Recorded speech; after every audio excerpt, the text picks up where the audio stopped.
और रोहिंग्या घुसपैठियों को लेकर अब तक आपने सियासत में वार पलटवार तो देखे। घुसपैठियों को निकालने के पूरे देश में अभियान भी चल रहे हैं। उत्तर प्रदेश में तो अब डिटेंशन सेंटर भी बनाए जा रहे हैं।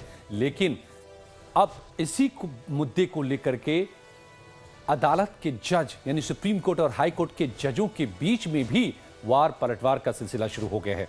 दरअसल रोहिंग्या घुसपैठियों पर सुप्रीम कोर्ट में सीजेआई सूर्यकांत की एक मौखिक टिप्पणी के विरोध में चलाए जा रहे अभियान के खिलाफ सुप्रीम कोर्ट और हाई कोर्ट के 44 जजों ने मोर्चा संभाल लिया है और इस तरह के प्रयासों की कड़ी निंदा की है। जजों ने सीजेआई के खिलाफ की जा रही कोशिशों को मोटिवेटेड कैंपेन बताया है।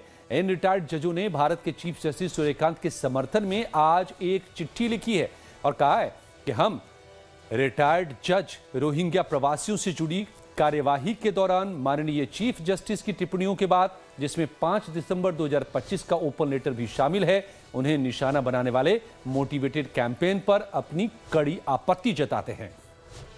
तो दरअसल 44 रिटायर्ड जजों की ओर से जारी बयान में सीजेआई के खिलाफ लिखे 5 दिसंबर के उस ओपन लेटर का जिक्र किया गया है, जिसमें कुछ जजों, वकीलों और campaign for judicial accountability and reform यानी कि CJAR ने सुप्रीम कोर्ट की बेंच की टिप्पणी पर आपत्ति दर्ज करते हुए कहा था कि 2 दिसंबर को रोहिंग्या शरणार्थियों के बारे में सीजेआई की बेंच में की गई कुछ अभद्र टिप्पणियां गहरी चिंता का विषय हैं।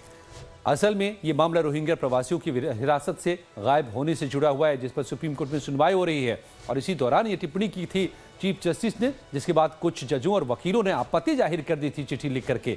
और अब 44 जजों ने सुप्रीम कोर्ट और सीजेआई के खिलाफ चले इस अभियान के खिलाफ मोर्चा खोल दिया है। जजों ने कहा है कि सुप्रीम कोर्ट का अपमान मंजूर नहीं है और न्यायिक कार्यवाही की सही और सोच समझकर ही आलोचना की जानी चाहिए। इन जजों ने लिखा है अपने आज के इस पत्र में कि हम जो देख रहे हैं वो सैद्धांतिक असहमति नहीं है, बल्कि कोर्ट की एक रूटीन कार्रवाई को गलत तरीके से भेदभाव वाला बताकर न्यायपालिका को गलत साबित करने की कोशिश है। तो आज की 44 जजों की चिट्ठी में तथ्यों को तोड़ मरोड़ कर पेश किए जाने का भी आरोप लगाया गया है। 44 जजों की चिट्ठी में कहा गया है कि चीफ जस्टिस पर सबसे आधारभूत कानूनी प्रश्न पूछने के लिए हमला हो रहा है। कानून के अनुसार कोर्ट के सामने जिस स्टेटस यानी कि रोहिंग्याओं को लेकर जो दावा किया जा रहा है वो स्टेटस किसने दिया है? सीजेआई के खिलाफ अभियान चलाने वाले बेंच के इस स्पष्ट रुख को नजरअंदाज कर दिया कि भारत की जमीन पर किसी भी इंसान, चाहे वो नागरिक हो या विदेशी, उसे उत्पीड़न, गायब या अमानवीय बर्ताव का शिकार नहीं बनाया जा सकता और हर इंसान की इज्जत का सम्मान किया जाना चाहिए। और इस तथ्य को दबाना और फिर कोर्ट पर अमानवीयकरण का आरोप लगाना असल में कही गई बात को पूरी तरह से तोड़ मरोड़ कर पेश करना है। तो इसके साथ ही इन जजों ने भारत में रह रहे रोहिंग्याओं को लेकर के 5 अहम तथ्य भी बता दिए कि असल में जो भारत में रोहिंग्या आ रहे हैं उनका स्टेटस कानूनन क्या है और क्यों सुप्रीम कोर्ट के चीफ जस्टिस ने उन पर इस तरह की टिप्पणी की थी। ये टिप्पणी भी मैं आपको आगे बता दूंगा जो 2 तारीख को टिप्पणी की थी। लेकिन आज की चिट्ठी में तमाम जजेस ने ये बता दिया है कि स्टेटस क्या है इन रोहिंग्या घुसपैठियों का। तो ये भी समझ लीजिए, बताया है कि रोहिंग्या से जुड़े जो 5 अहम तथ्य हैं। रोहिंग्या भारतीय कानून के तहत शरणार्थी के रूप में भारत नहीं आए।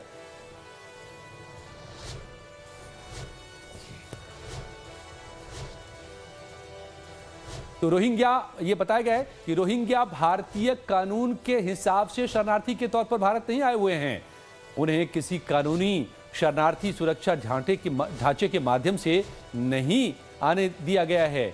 भारत ने न तो 1951 के UN रिफ्यूजी कन्वेंशन पर हस्ताक्षर कर रखा है, जिसके तहत कोई देश किसी देश से के सताए लोगों को अपने यहाँ शरण देता है, और ना ही इसके यानी कि UN के 1967 के प्रोटोकॉल पर हस्ताक्षर भारत ने कर रखा है। तो भारत में ये आ रहे हैं तो किस हिसाब से आ रहे हैं, ये भी जजेस ने साफ कर दिया है। जजेस ने ये भी तीसरी बात, बड़ी बात आज कह दी अपनी चिट्ठी में कि ये एक गंभीर और वाजिब चिंता है कि गैर कानूनी तरीके से भारत में घुसने वाले लोगों ने आधार कार्ड, राशन कार्ड और दूसरे भारतीय दस्तावेज आखिर हासिल कैसे कर लेते हैं वो, ये अपने आप में बड़ी चिंता की बात है। जजेस ने चौथी बड़ी बात अपनी इस चिट्ठी में लिखी है कि इन परिस्थितियों में ये आवश्यक और उचित दोनों है कि कोर्ट की निगरानी में एक स्पेशल इन्वेस्टिगेशन टीम पर विचार होना चाहिए। म्यांमार में रोहिंग्या की स्थिति भी मुश्किलों से भरी है, इसमें कोई शक नहीं, लेकिन इसे भी नजरअंदाज नहीं किया जा सकता कि पुराने समय से बांग्लादेश से आए अवैध प्रवासी माने जाते रहे हैं और उनकी नागरिकता पर प्रश्न उठाए गए हैं या उन्हें नागरिकता देने से मना किया गया बांग्लादेश में भी। तो अब ये भी समझ लीजिए कि रोहिंग्या पर आखिर क्या बोले थे सीजे सूर्यकांत, जिसके बाद ये लेटर वॉर चल रहा है। 2 दिसंबर को एक्टिविस्ट रीता मनचंदा की ओर से दर्ज याचिका पर सुप्रीम कोर्ट की सीजेआई वाली बेंच ने सुनवाई हो रही थी। तभी मीडिया रिपोर्ट के अनुसार चीफ जस्टिस सूर्यकांत ने रोहिंग्या के शरणार्थी स्टेटस को लेकर के सवाल किया था और ये भी पूछा था कि क्या घुसपैठियों का गर्मजोशी से स्वागत किया जाना चाहिए।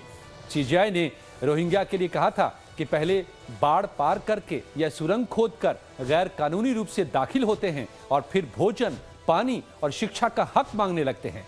सीजे सूर्यकांत के इसी टिप्पणी को लेकर के सुप्रीम कोर्ट और हाई कोर्ट के जजों के बीच में अब ये बहस छिड़ गई है।